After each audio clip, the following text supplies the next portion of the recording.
Salve amigos, neste vídeo nós vamos falar a respeito da mentira. Será que ela seria permissível em algumas circunstâncias dentro do Islã? Pois bem, vejamos alguns trechos do Alcorão. 22:17. Porque Deus é testemunha de todas as coisas. 4:135. Ó vocês que acreditam, sejam constantes na justiça como testemunhas para Deus, mesmo que contra si próprios, contra os pais ou contra os parentes. Se ele for rico ou pobre, Deus estará próximo de ambos. Então não sigam as vontades para que sejam justos. Se vocês distorcerem ou se afastarem, certamente Deus é o mais conhecedor do que vocês estão fazendo. Então, neste trecho aqui, nós já vemos que seria proibido mentirmos, mesmo que isso prejudicasse até nossos próprios pais. Aqui, neste caso, no testemunho, nós temos que imaginar um testemunho diante de um sistema islâmico, porque nós estamos falando do contexto do Alcorão. O julgamento deve ser feito dentro dos termos das leis do Alcorão. Claro que isto aqui não seria aplicável a alguma pseudo-justiça sem autoridade e sem dignidade para efetuar um julgamento justo. Neste caso, nós vamos ver com mais detalhes adiante.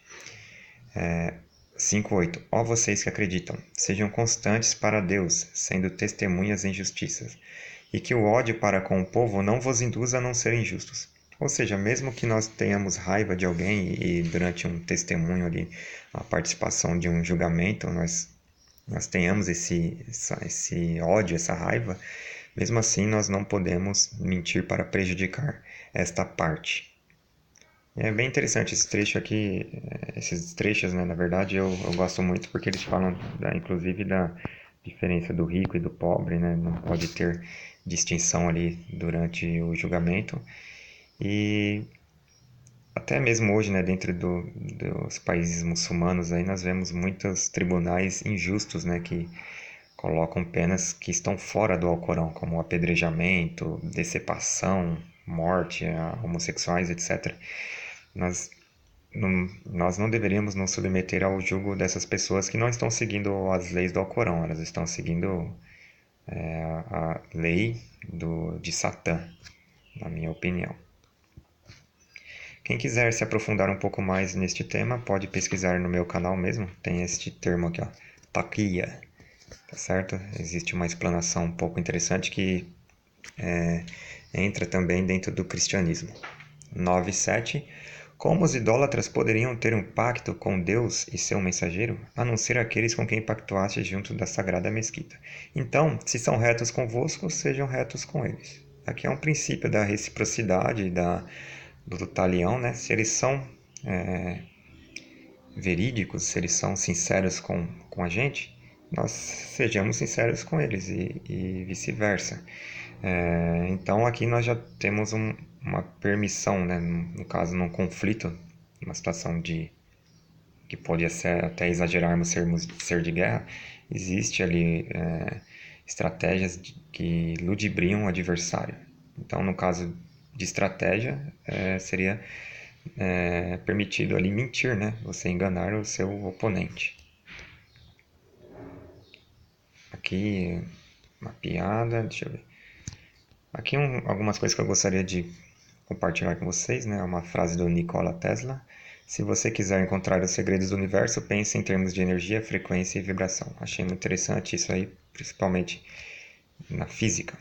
Isaac Newton. A verdade é tudo que pode ser encontrado na simplicidade e não na multiplicidade e confusão de coisas. Então, procuremos a verdade nas coisas simples. É uma frase que eu concordo muito, além do fato de que eu acredito que as coisas complexas, na verdade, são um conjunto grande de coisas simples. Então, se entendermos as coisas simples, nós conseguiremos entender as coisas complexas. Aqui também uma coisa que eu recebi e achei interessante. E também sobre a questão da justiça, né? O apartheid era legalizado, o holocausto era legalizado, a segregação era legalizada, o colonialismo era legalizado, a escravidão era legalizada. Legalidade não é uma questão de poder. Desculpa, legalidade é uma questão de poder, não de justiça. Então, nossa justiça, novamente, né, atual, ela apenas serve para legalizar absurdos de exploração. Frase de 1920, frase da filósofa russo-americana Ayn Rand, judia fugitiva da Revolução Russa que chegou aos Estados Unidos na metade da década de 20, mostrando uma visão com conhecimento de causa. Quando você perceber que para produzir precisa obter a autorização de quem não produz nada, quando comprovar que o dinheiro flui para quem negocia não com bens, mas com favores, quando perceber que muitos ficam ricos pelo suborno e por influência, mais que pelo trabalho, e que as leis não nos protegem deles, mas, pelo contrário, são eles que estão protegidos de você, quando perceber que a corrupção é recompensada e a honestidade se converte em auto-sacrifício, então poderá afirmar, sem temor de errar, que sua sociedade está condenada. Salam, amigos, até a próxima.